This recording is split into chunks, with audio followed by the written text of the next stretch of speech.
الحمد للہ رب العالمین والعاقبۃ للمتقین والصلاة والسلام علی سید المرسلین وخاتم النبیین بسم اللہ الرحمن الرحیم رب اشرح لی صدری ویسر لی امری واحلل عقدۃ من لسانی یفقہوا قولی رب زدنی علما رب زدنی علما رب زدنی علما۔ دوستو، اگر آپ چاہتے ہیں کہ اللہ رب العزت آپ کی دعاؤں کو شرف مقبولیت عطا کرے، اگر آپ اللہ رب العزت کے ساتھ اپنا تعلق مضبوط بنانا چاہتے ہیں، اگر آپ اس دو جہاں کے مالک کے ساتھ دوستی کا رشتہ استوار کرنا چاہتے ہیں، تو پھر سب سے بڑی بات اور سب سے بڑا جو گر ہے وہ یہی ہے کہ آپ اللہ کے بندوں کے ساتھ بھلائی کرنا شروع کر دیں، اللہ کی مخلوق کے لیے اپنے دل میں نرم گوشہ اختیار کرنا شروع کر دیں۔ آقا دو جہاں حضرت محمد صلی اللہ علیہ وآلہ وسلم اپنی ایک حدیث مبارکہ میں ارشاد فرماتے ہیں کہ بنی اسرائیل کے اندر 3 اشخاص تھے، وہ تینوں روزگار کے سلسلے میں ایک سفر پر روانہ ہوئے۔ اس سفر کے دوران ان کو ایک جنگل سے گزرنا پڑا۔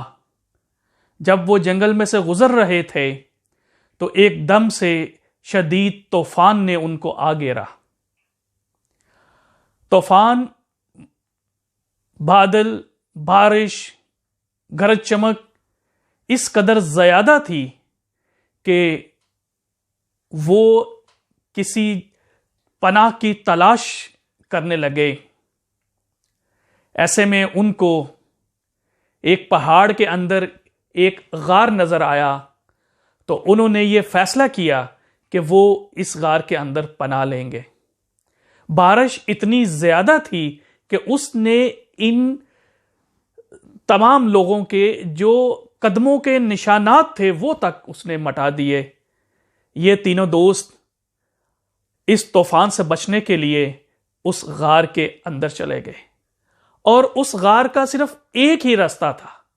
جو کہ سامنے سے نظر آ رہا تھا۔ جو ہی یہ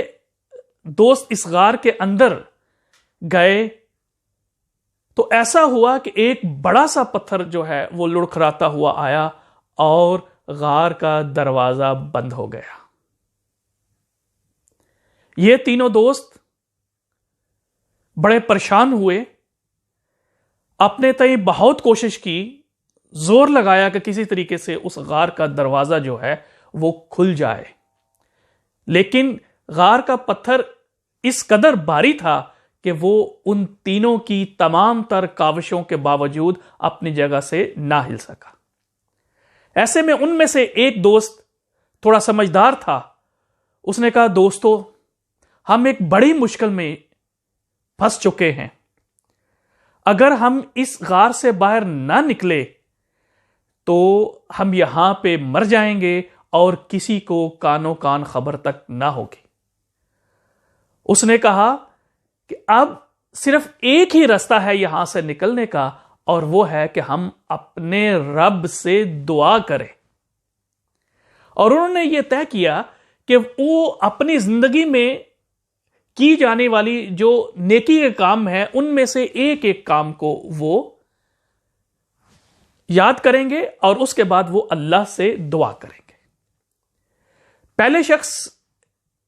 نے ہاتھ اٹھائے اور کہنے لگا، اے اللہ، تو جانتا ہے کہ میں مویشی چراتا ہوں، میرے پاس بکریاں ہیں، میں ان کو صبح لے کے جنگل میں چلا جاتا ہوں، اور جب وہ شام کو میں واپس آتا ہوں تو میں اپنی ان بکریوں کا دودھ سب سے پہلے اپنے والدین کو دیتا ہوں جو کہ بوڑھے ہو چکے ہیں۔ میں نے کبھی بھی اپنی بکریوں کا دودھ اپنی بیوی یا اپنے بچوں کو نہیں دیا، اور اے اللہ اگر تجھے میرا یہ کام پسند ہے تو اس غار سے ہمیں نجات عطا فرما۔ اس کا یہ دعا کرنا تھا کہ غار کے دہانے پر جو پتھر تھا وہ تھوڑا سا سرک گیا، تھوڑا سا ہٹ گیا، اور وہاں سے روشنی کی ایک کرن اندر آنے لگی، لیکن ابھی یہ تھوڑا سا ہٹا تھا اپنے سے۔ تو باقی جو دوست دو تھے انہوں کو یہ احساس ہوا کہ دعا اپنا کام کر رہی ہے۔ دوسرے شخص نے ہاتھ اٹھائے اور کہا، یا اللہ میں نے کسی کام کے لیے کسی شخص کو ہائر کیا، یعنی اپنے ہاں ملازمت پہ رکھا، اور کچھ روایات میں ہے کہ اس کی جو مزدوری تھی وہ کچھ پیسے تھے، کچھ میں ہے کہ غلے کا کوئی ایک سیک یا بوری تھی، بہرحال اس میں ہم نہیں جاتے، کہ کچھ مزدوری طے ہو گئی۔ وہ شخص اس کے ہاں کام کرتا رہا، لیکن اس کو کسی مجبوری کے تحت وہ کام چھوڑ کر جانا پڑا، اور جاتے ہوئے وہ اپنی مزدوری بھی نہ لے کے گیا۔ اس شخص نے اس کی جو مزدوری تھی اس کو انویسٹ کیا، اس سے اس نے بکریاں خریدی، جانور خریدے، اور آہستہ آہستہ اس میں اضافہ ہوتا چلا گیا، اور اس کے پاس بے تحاشا جانور اور مویشی جو ہیں وہ اس روپے پیسے سے آ گئے۔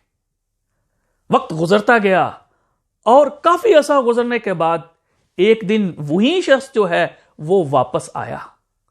اور کہنے لگا کہ جناب میں نے فلاں وقت میں آپ کے پاس کام کیا تھا، اور میں کسی مجبوری کے تحت اپنی مزدوری لے کے میں چلا گیا تھا، لہذا آج وہ میں مزدوری لینے واپس آیا ہوں۔ تو اس شخص نے کہا، وہ تمام ریوڑ، وہ تمام مویشی جو کہ اب بہت زیادہ ہو چکے تھے، کہا یہ تیری مزدوری ہے، تو جا ان کو لے جا۔ تو وہ حیران ہوا، وہ سمجھا شاید جو کہ مذاق ہو رہا ہے، لیکن آپ نے اس کو بتایا کہ یہ جو تمہاری مزدوری تھی اس کو میں نے لگایا، اور اس میں سے اللہ نے میرے رزق میں یہ اضافہ کیا، اور تو یہ سارا لے جا۔ اور وہ جو شخص تھا اس نے وہ تمام ریوڑ کو لیا اور وہ چلا گیا۔ اس دوسرے شخص نے کہا کہ اے اللہ میرا اگر یہ کام تجھے پسند آیا ہے تو ہمیں اس غار سے نکلنے کا راستہ عطا فرما۔ جب اس نے یہ دعا کی تو اللہ نے قدرت دکھائی، اور وہ پتھر جو ہے وہ کچھ اور سرک گیا، کچھ اور روشنی آنی شروع ہو گئی، لیکن ابھی بھی راستہ اتنا نہیں تھا کہ وہ اس میں سے نکل جاتے۔ اب تیسرے دوست نے ہاتھ اٹھائے، اللہ سے دعا کی کہ یا اللہ مجھے ایک اپنے کسی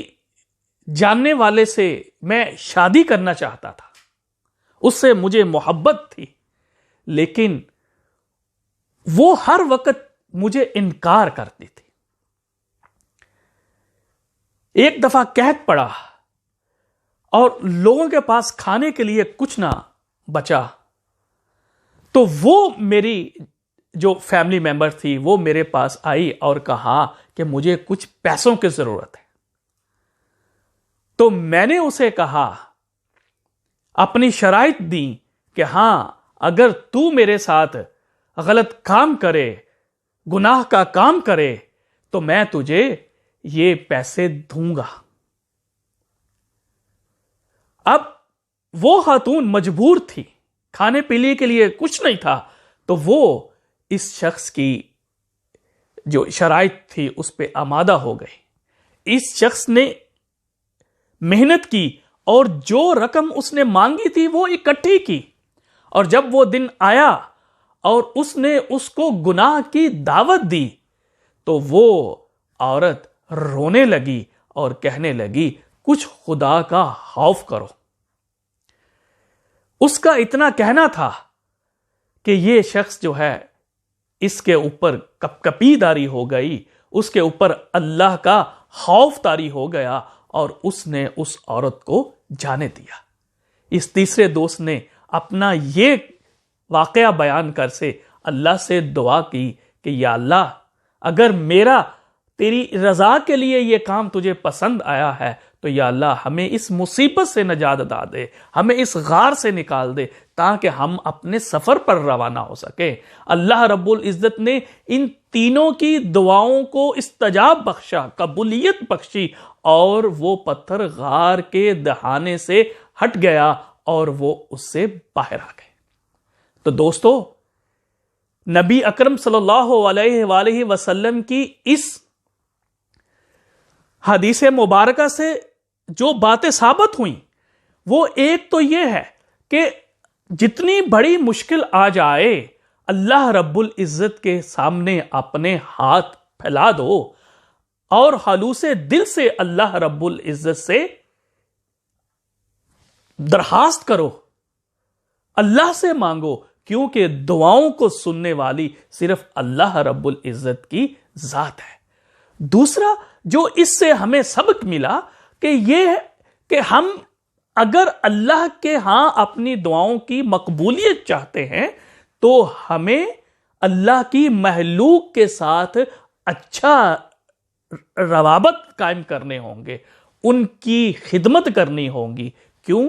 کہ خدا کے عاشق تو ہیں ہزاروں، بنو میں پھرتے ہیں مارے مارے۔